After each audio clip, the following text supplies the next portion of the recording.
What's up, guys? Nick here, and welcome to another review. Today I'm going to be showing off iZombie, which was a game that I got for a review copy from Awesome Games. Now, this game recently got on the Switch on March 8th, and I really didn't have any time with the Direct and Splatoon 2 to give my thoughts and feelings about this game. So this game is pretty simple. It has you taking control of this little zombie guy, and you really only have a few moves. You have moving, you have controlling your zombie army, and that's pretty much it. You press the A button to stop your army, press the B button to make your army attack, and press the Y button to make them follow you. And it's a pretty simple concept. All the stages have one screen, and they're very simple to beat, and each one of them has a bit of replay value with having to get as many of your zombies alive, because there are some obstacles in the way, as there are some villagers, or soldiers I should say, that have guns that can hurt you and your zombie army. Now, it's a pretty simple concept, and it does have replay value where you can get up to 3 stars by having all the zombies, or at least close to all the zombies, at your disposal. And like I said, it's very simple, and it's kind of similar to like Cut the Rope and Angry Birds, where you have to have where you can get a high score, and getting the higher score gives you more stars. Now, it's kind of sad that the stars really aren't used for anything. They're not used to like unlock new levels. They're kind of just used there for leaderboard purposes. And if you have a higher star in rank, then you'll be higher on the leaderboard. It's just that simple. But other than that, it doesn't really have any purpose. There are, I think, 30 levels in this game. 20 of them are just a simple area, and then 10 of them are in this winter area where you can hide in snowmen, which I don't really know why they separated the two. And I guess you could say there's two worlds, but it's pretty simple enough.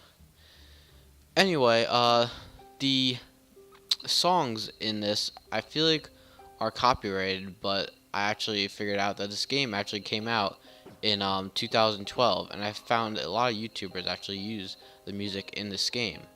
As for the graphics, they are very simple, like the gameplay, where you kind of just have this simple art style. I feel like it's a little bit better than the original one in 2012, where it's a little bit more colorful and more detailed, while the one in 2012 wasn't as detailed and high def, I guess you could say.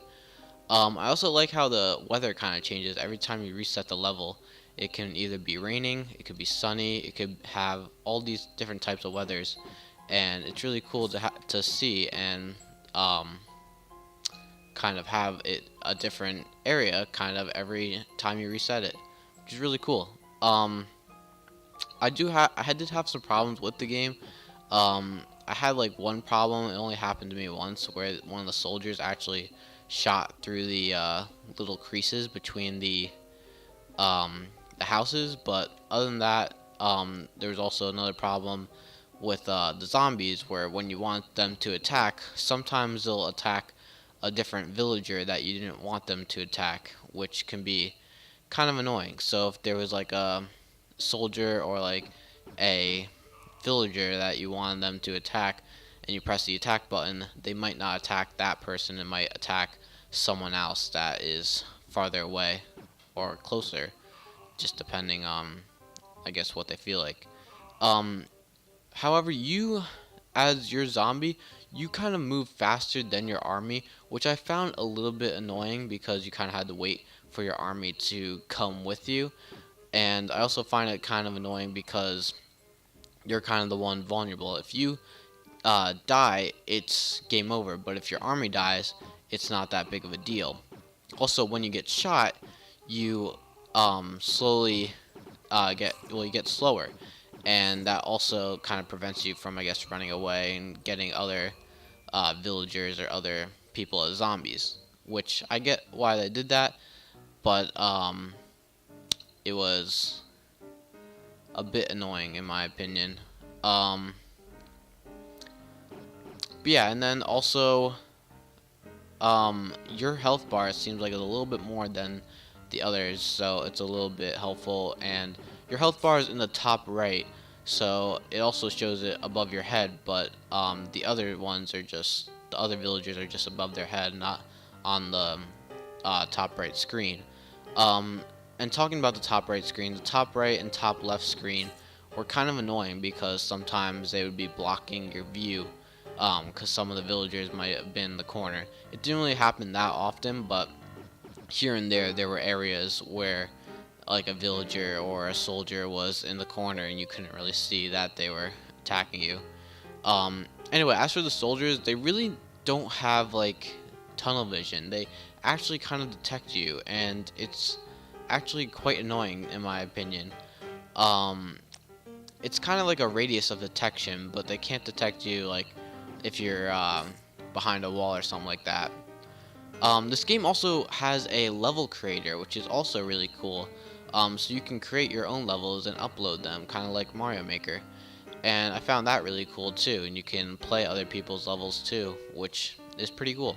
Um, there is also a leaderboard, like I said, which shows the different stars that each player has and where your ranking is. But it's kind of pointless because if everyone has all 3 stars in every level, then everyone's first place basically. So there really isn't no point to that. And like I said, there's no really point to the stars. Um, as for the levels go, there really are. Most of the levels are just you avoiding the soldiers, getting the villagers, and then getting your army to destroy the soldiers, and then getting everyone on the screen is the objective. Once you get everyone on the screen a zombie, then you beat the level, and it's as simple as that basically. There are some levels that require you to get this scientist and dodge the soldiers, and the scientist is the only one that you have to make a zombie. There really aren't that many of them, but there are a few, and they're kind of just, I guess, stealth missions where you just have to sneak around and get to the scientist. However, um, it's really just that, and that one requires time in order for you to get the 3 stars. Um, I also found the controls a little bit hard to get used to. I usually mix them up, and sometimes I'd press the X button instead of the Y button, and sometimes I'd press the A button instead of the B button, because I would forget the commands. And I feel like it would have been useful to have like maybe a little bit of um, I guess of the tutorial, like in the bottom left or bottom right of the screen, to show that the character that you were playing at, or the not the character, the what your commands are. I also found it kind of annoying because the X button is to reset, and sometimes I would want my army to follow me, and yet I press the X button instead, and that would reset the level. Um, Also, another thing is your you as your zombie, and also your army has HP, like I said, and in order for you to keep a full HP meter, you have to wait once you get hit in order to get that HP back up to full again and be at full stamina and full speed, which I found kind of annoying because you had to wait there and just sit there for a little bit until you or your army is at full HP, which I found kind of annoying, but it's what you have to do to get back to full HP. Um, Other than that, the songs are great, even though they do kind of get annoying. Gameplay is great. Although another thing that I found kind of annoying is that on the Switch here, the iZombie is worth, I think, $5 it was, and on, I think, Steam it's $2. So I don't really understand why this version is $5 and Steam version is $2. I haven't played the Steam version, but maybe they didn't have a level creator, maybe they didn't have the winter levels or something like that. But I find that I found that kind of annoying because it's $2 cheaper, or actually $3 cheaper. My bad. Sorry with my math. And yeah, I just found it kind of weird why this is $5 and that one was $2. It might be because that was the old version from 2012, and this is the newer version. But either way, I found it kind of weird why that one was $2 and that one and this one's $5. Other than that, it's a great little fun game. It's not really that long, but for $5 or for $2, whichever way you're buying it, because it's also on the PS4 for $5, and I think Xbox One. Don't know how much it is on Xbox One, but I'm pretty sure it's probably $5, like it is here. And it's probably just as fun and has all the content that Switch does. And although it doesn't have that much content, it's still like a good day's worth of fun to have. And there's a good amount of like strategy around here, and there's a few levels that are actually really unique where you're kind of stuck there in the corner and there's soldiers surrounding you, and but there's another zombie friend that is like on the other side, and you have to like use commands to make him do actions in order for you to um, get around and be able to get him to where you are and destroy the soldiers with his help, which I found pretty unique. And but there's only 2 levels, I'm pretty sure, that were of that type of level, kind of like the scientist level where it's like stealth, but instead it's a more unique level where you have to command another uh, zombie across the field, which, like I said, I found pretty cool. Um, Other than that, I did find another thing kind of annoying was you can't really see what you're highlighting. Like for the pause menu or for the game over menu or even for the main menu to begin with, it's really hard to see what you're kind of highlighting, what you're kind of scrolling over and clicking.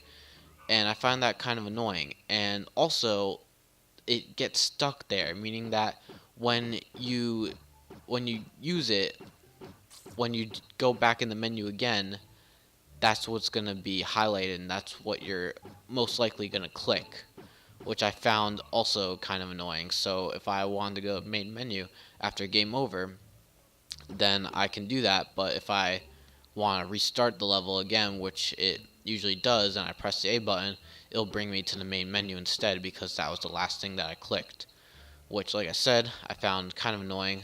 But other than that, there's not really any problems with it. I didn't find any glitches. I didn't find anything like extremely hard that I couldn't figure out.